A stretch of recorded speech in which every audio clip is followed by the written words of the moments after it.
மானங்கள் இல்லாமல் இருக்கலாம், சூழ்நிலைகள் எதுவும் நமக்கு சாதகம் இல்லாதபடி இருந்திருக்கலாம். ஆனா தேவன் உங்களோடு உலாவிக் கொண்டிருக்கிறவர். ஆமென் சொல்லுவோமே. தேவன் பெரிய காரியங்களை உங்க வாழ்க்கையில செய்ய வல்லவரா இருக்க. கரங்களை தட்டி ஆமென் சொல்லுவோமே.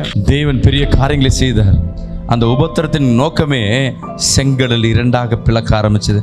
இதுவரை கடல் பிளந்ததாய் சரித்திரம் இல்லை, கடலை அணைக்கட்டி வச்சத சரித்திரம் இல்லை. இப்போ என்ன பண்ணலாம், கடல்ல ஏதாவது ஒரு பில்லரை போட்டு ஏதோ ஒரு பாலமோ இல்லை ஒரு ட்ராக் ஒன்றும் போடலாம், தவிர கடலை ஒதுக்குனதா சரித்திரங்கள் இல்லை. ஆத்தையோ குளத்தையோ குட்டையோ பிளந்தது சரித்திரம் உண்டு, கடலை பிளந்த சரித்திரம் இல்லை. என் தேவன் தன் அடிகாற்றின் மூலமாக செங்கடலை இரண்டாய் பிளந்து அதில் இஸ்ரவேல் ஜனங்களுக்கு நடக்க கிருபை கொடுத்து அவர்களை மீட்டெடுத்து, இதுவரையும் அவங்க பட்டயமே யூஸ் பண்ணல, ஆயுதமும் பண்ணல, தப்பிச்சுட்டாங்க. இப்போ எதிரிகள் வர்றாங்க, எதிரி சாவடிக்கணும்ல. தேவன் அந்த கடல் அவர்களுக்கு விரோதமாய் மாறுபடியாக கடல் பரல ஆரம்பிச்சது.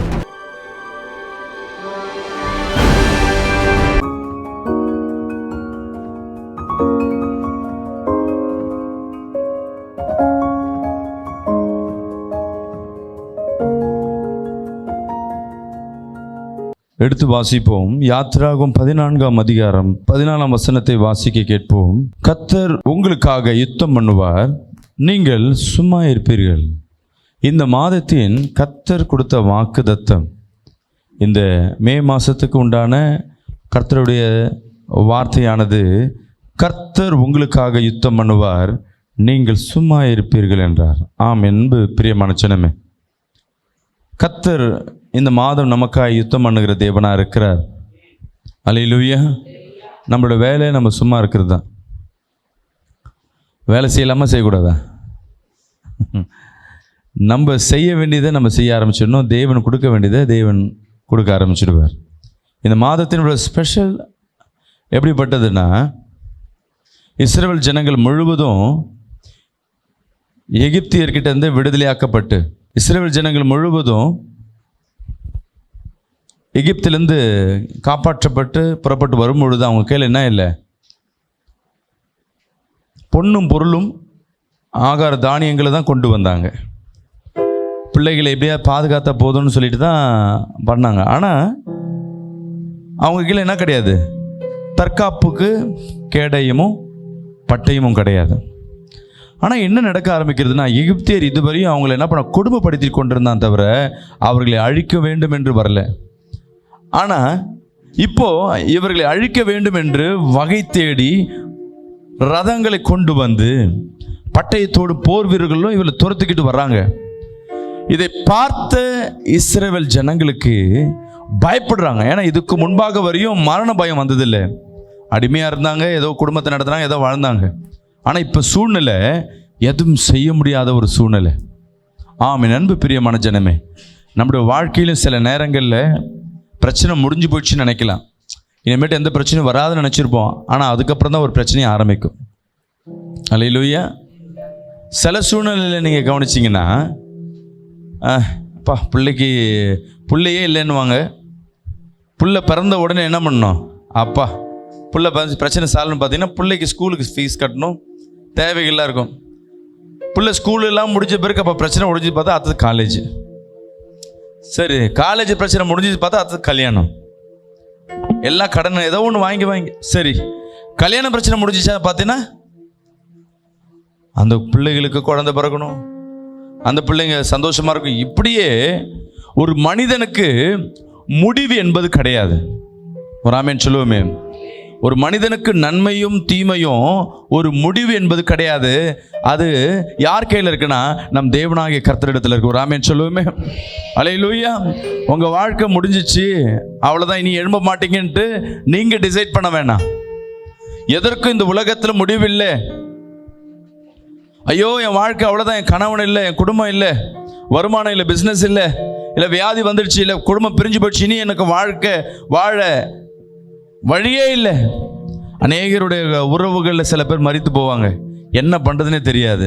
சில பேர் பிரிந்து போவாங்க, தனித்து இருக்க சூழ்நிலை, வாழ்க்கையே முடிஞ்சு போயிடுச்சுன்னு நினைக்கலாம்.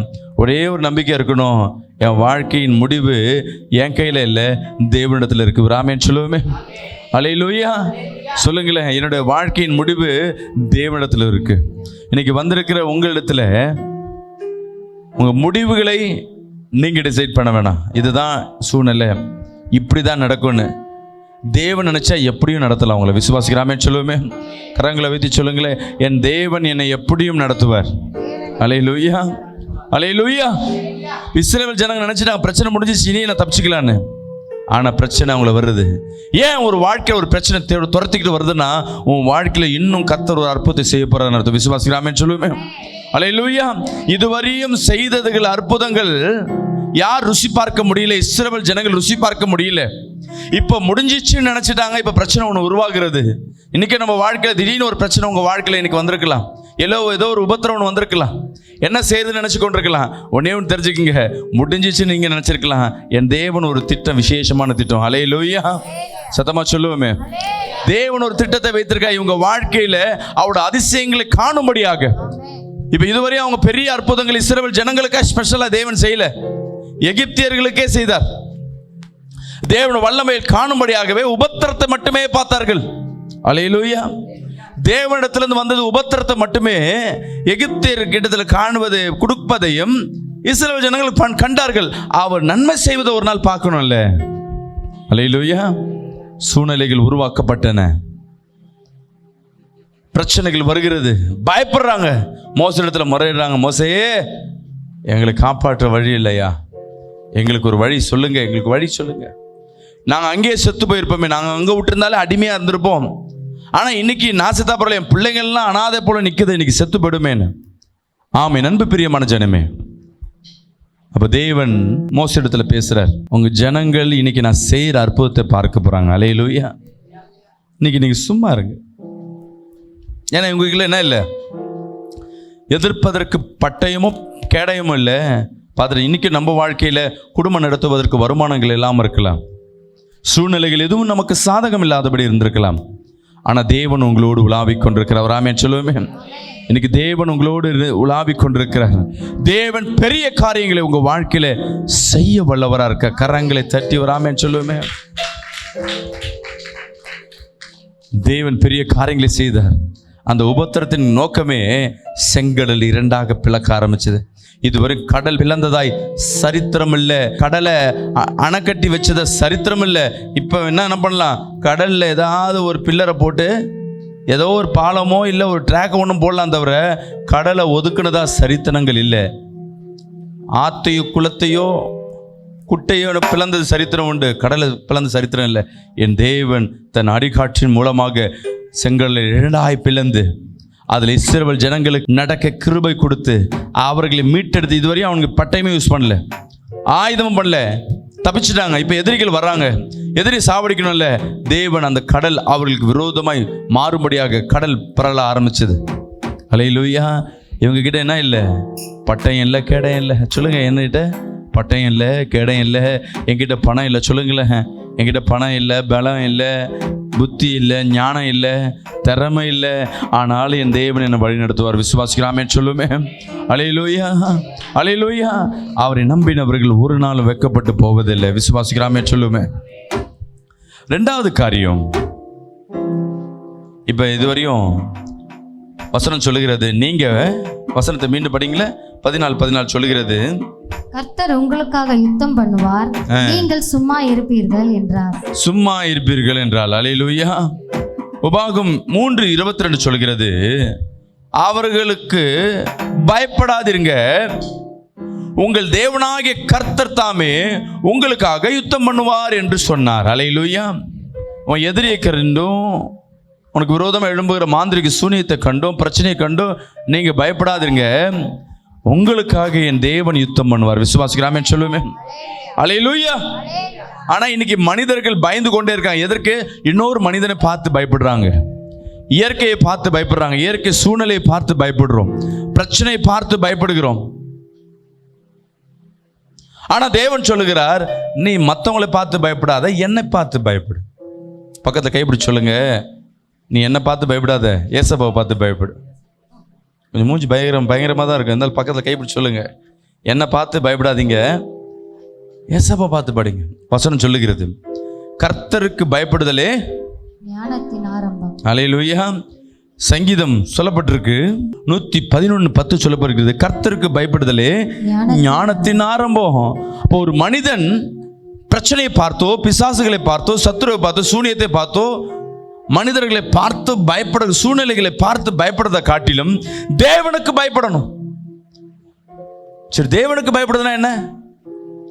இன்னைக்கு உலகத்தில் இருக்க ஞானம் வேற, தேவன் சொல்லுகிற ஞானம் வேற. உலகத்தில் இருக்க ஞானம் படிப்பு ஞானம், திறமை ஞானம், குடும்பம் நடத்துகிற ஞானம், பேசுகிற ஞானம், புரிந்து கொள்ளுகிறது ஞானம். மற்றவங்க புரிஞ்சுக்கிறா, நீ புரிஞ்சு கொள்ளனா நீ ஞானம் இல்லாத சொல்லுவாங்க. ஆனால் தேவன் சொல்கிற காரியம், எனக்கு நீ பயப்படு.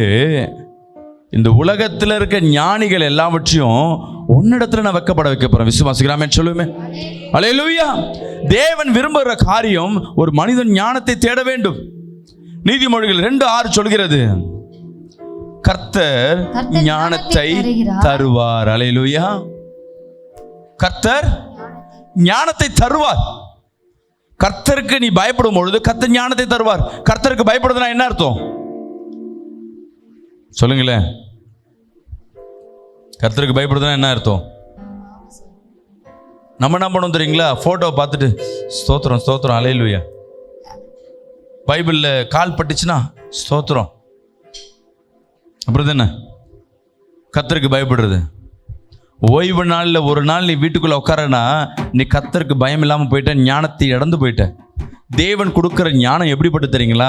ஒரு மனுஷனை அநேக ஜாதிகளை ஆளத்தக்கதாய், சாலமோனுக்கு கொடுத்த ஞானம் அங்கே இருக்கிற நாட்டு மக்களை ஆளத்தக்கதாய், அவன் செய்த காரியங்கள் ஒவ்வொன்றும், ஒவ்வொரு வேலைப்பாடுகளும், கையிட்டு செய்கிற ஒவ்வொரு காரியங்களும் வியக்கத்தக்கதாய், அல்லேலூயா, யாரால செய்ய முடியாத காரியம் உண்டான ஞானத்தை கர்த்தர் கொடுப்பார். விசுவாசிக்கிறாமே சொல்லுமே. இன்னைக்கு கர்த்தருக்கு பயப்படுதில்ல. எத்தனை பேர் தசம பாகம் கரெக்டாக கொடுக்குறீங்க? வருமானத்தில் ₹1 நீ எடுத்து வச்சா கூட கர்த்தருக்கு பயம் இல்லாத போயிடும். சில பேர் என்ன பண்ணுவாங்கன்னா, சரி நான் கடைசியாக கொடுக்கலாம். சில பேர் மந்த் எண்டில் கொடுப்பாங்க, மாதம் முடிகிற டைமில். காணிக்கையை பற்றி சொல்ல விரும்பலை, ஆனால் சொல்லாமல் விட்டாலும் அது எனக்கு தப்பு. அது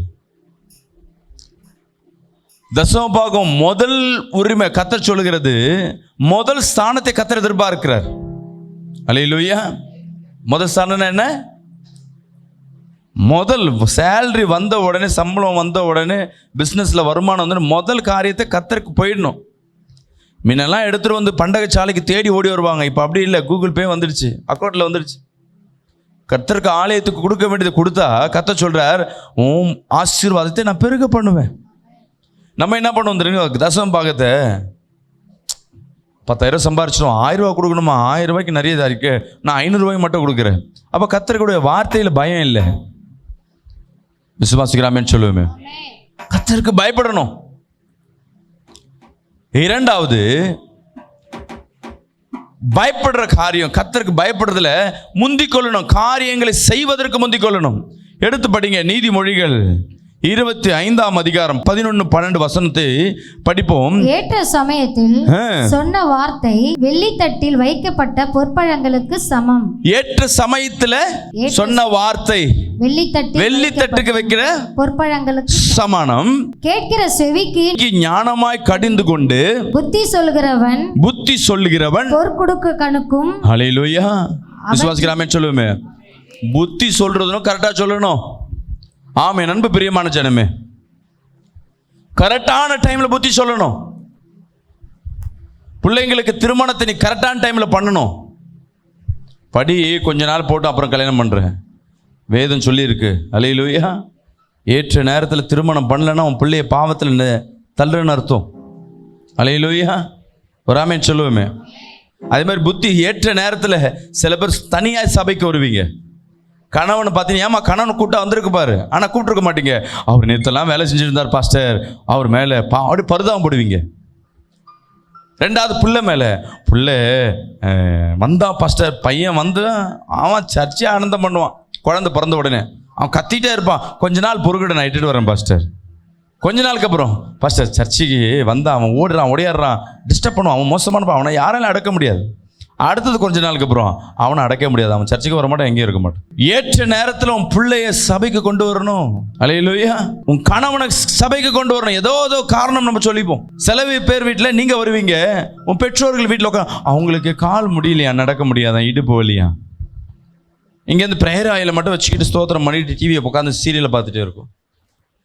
ஆமே நண்பு பிரியமான ஜனமே, தேவன் உங்களோடு பேசி கொண்டிருக்கிறார். ஏற்ற நேரத்தில் சொல்லுவது எப்படிப்பட்டதா? வெள்ளித்தட்டில் வைக்கப்பட்ட பொற்பழங்களுக்கு சமானமா? உங்களுக்கு வர வேண்டிய ஆசீர்வாதம் மட்டும் ஏற்ற நேரத்தில் வரணுமா, இல்லை தாமதமாக வரணுமா? திருமணமோ குழந்தையும் சரி, ஏற்ற நேரத்தில் வந்தது அது ஆசீர்வாதம். கடன்காரன் திட்டத்துக்கு கூட கடனை கொடுத்தாதான் அது ஆசீர்வாதம். நம்ம மட்டும் ஏற்ற நேரத்தில் கேட்குறோம். ஆனால் தேவனுக்கு பயப்படுகிற பயம் இருக்குன்னா ஏற்ற நேரத்தில் தசமம் பார்க்குமா, ஏற்ற நேரத்தில் கொடுக்கணும். சபைக்கு போகணுமா, ஏற்ற நேரத்தில். ஜபம், குடும்ப ஜபம்னா எப்போ தான் பண்ணணும்? ஏற்ற நேரத்தில். அதிகாலை ஜபம் ஏற்ற நேரத்தில். இதெல்லாம் கையில் ஏற்ற நேரத்தில் செய்ய ஆரம்பிக்கணும். நான் வேலை செய்யும் பொழுது நான் ஏஜி சர்ச்சுக்கு போயிட்டு இருந்தேன். கல்யாணமான புதுசில் சர்ச்சுக்கே போக மாட்டேன். எங்கள் ஒய்ஃப் சர்ச்சுக்கு வாங்கினோமா, அவ்வளோ தூரம் போக முடியல. இப்போ இன்றைக்கி நேற்று ஃபுல்லாக டைட்டாக ஒர்க்கு, நைட்டு 12 மணிக்கு தான் வந்திருப்பேன். எனக்கு காலையில் அவங்க சொல்லுவாங்க, எங்க காலையில் சர்வீஸ் வர முடியல, அப்படியே கொஞ்சம் கிளம்பு. முதல்ல சொல்லுவாங்க என்னை ஏற்றிட்டு போங்கன்னுவாங்க. அவங்களுக்கு என்னை அவங்கள ஏற்றிட்டு போகிறது நோக்கம் இல்லை, என்னை எப்படியாவது உள்ளே கொண்டு வரணும். ஏற்றிட்டு போங்களேன். நான் சொல்லுவேன், ஒரு வண்டியோட டாக்ஸி புக் பண்ணுறேன். இல்லைங்க, நீங்கள் தான் ஏற்றிட்டு போகணும். நச்சரிச்சு என்னை இட்டுன்னு போவாங்க. ரெண்டாவது சர்வீஸ்க்கு கிளம்புவேன். 5வது சர்வீஸில் போய் உட்காருவேன். நீங்கள் சும்மா தானே உட்கார போகிறீங்க, தூங்குனாலும் பரவாயில்ல, உள்ளே வந்து உட்காருங்க. சர்ச்சு வெளியே உட்காராதீங்க, உள்ளே உட்காந்தே தூங்குங்க, நல்லாயிருக்கும். காற்றா பார்த்து தூங்குங்க. என்னை ப்ரெஷர் பண்ணி இன்றைக்கி நான் ஊழியக்காரனை மாறிட்டேன். அல்லேலூயா. விசுவாசிக்கிறாமேன்னு சொல்லுவேமே. அன்னைக்கு அவர்கள் மூலமாய் கேட்கப்பட்ட சத்தியம், இன்றைக்கி நான் ஊழியக்காரனாக நிற்கிறேன். இப்போ என் பிள்ளைகளை என்ன பண்ணுறேன், நீ என்ன வேணா பண்ணு, எங்கே வேணா ஊர் சுற்று, உனக்கு தேவையானதை வாங்கி கொடுக்குறேன், ஆனால் சர்ச்சில் காலில் இருக்கணும். இன்றைக்கி 4 மணிக்கு எழுப்பி சண்டே என்ன பண்ணுறோம், அந்த சர்ச்சுக்கு கொண்டு போயிட்டு 2வது அங்கே உட்காந்து தூங்கிட்டே தான் வாசிப்பான். நீ வாசித்தாலும் வாசித்தாலும் சர்ச்சில் தான் உட்காரணும். அவங்களுக்கு இன்றைக்கி என்னை பார்த்தா ஒரு வில்லன் போல் காணப்படுவேன் நான். ஆனால் முதிர் வயதில் ஒரு ஆபத்து, ஒரு பிரச்சனை வரும்பொழுது நான் காட்டின வழி அது விசேஷமான வழி. ஏற்ற நேரத்தில் நான் சொல்லாமல் விட்டேன்னா பிள்ளைகளுக்கு தேவனை தேட வழியே இல்லை. இன்றைக்கி இருக்க சூழ்நிலையெல்லாம் பார்த்தோன்னா ரொம்ப மோசமாக இருக்குது. ஏற்ற நேரத்தில் உன் பிள்ளையும் கணவனை என்ன பண்ணணும், உன் குடும்பத்தையும் சபைக்கு கொண்டு வரணும், ஜெபிக்க வைக்கணும். தனிமையாக ஜெபிக்கல, உடம்பு சரியில்லை, பரவாயில்ல, ஏறிவா, கொஞ்ச நேரம் உட்காரு, கொஞ்ச நேரம் ஜெபம் பண்ணு, ஒரு 5 நிமிஷம் ஜெபம் பண்ணு, தேவ வார்த்தையை நீ கேளு. அந்த பழக்கங்களை கொண்டு வாங்க. அது ஒரு நாள் அது விசேஷமாய் மாறும். அல்லேலூயா. ஏன்னா பிசாசு வேலை உன் குடும்பத்தை பிரிக்கணும், வராமல் வைக்கணும். ஏன்னா வந்துட்டா நீ அற்புதத்தை பெற்றுக்கொள்வே, தேவன் சொன்ன வாக்குத்தத்தங்களை பெற்றுக்கொள்வே. நீ நீதியில் நடக்கக்கூடாது, ஞானமாக இருக்கக்கூடாதுன்னு அவருக்கு பயப்படுகிற பயத்தை தான் பிசாசு முதலெடுப்பேன். ஆனால் நீ கர்த்தரை விட்டு எப்போ பயத்தை வெளியே போதோ மற்ற எல்லா பயமும் சேர்ந்து உனக்குள்ளே வரும். அல்லேலூயா. கர்த்தர் உங்கள் பட்சத்தில் இருக்கிறார். என் அன்பு சகோதரி, இந்த மாதம் நீ கர்த்தருக்கு நீ பயப்படுகிற பயத்தை நீ தெரிந்து கொண்டால் நீ ஞானமாய் மாறுகிறன்னு அர்த்தம். விசுவாசிக்கிறாமேன்னு சொல்லுவேன். நீ ஞானமாய் மாறும் பொழுது கர்த்தர் சொல்றார், உனக்காக நான் யுத்தம் பண்ணுகிறேன், நீ சும்மா 2 கர்த்தர் வார்த்தை கொடுக்குறார். நீ கடன் பிரச்சனையோடு இருக்கியா, வியாதியில் இருக்கிறியா, அநேக நெருக்கத்தில் இருக்கியா, நீங்கள் சோர்ந்து போகாதீங்க. உங்களுக்காக யுத்தம் பண்ணுவதற்கு என் தேவனாகிய கர்த்தர் இன்னைக்கு அவர் உலாவுகிற தேவனா இருக்க. நல்ல கரங்களை தட்டி நல்லதான் கரங்களை தட்டுவோமா. இந்த வாக்குத்தத்தங்களை பெற்றுக்கொள்ள சொல்லுங்க, இயேசுவே இந்த மாதம் முழுவதும் எனக்காய் நீங்கள் யுத்தம் பண்ணுங்க. நான் எதற்கும் நான் பயப்பட மாட்டேன், எதற்கும் கலங்க மாட்டேன். எல்லா சூழ்நிலையும் நீங்கள் வேறு எடுத்துள்ளும். இயேசுவின் நாமத்தில் ஜெபிக்கிறனால பிதாவே. அப்படியே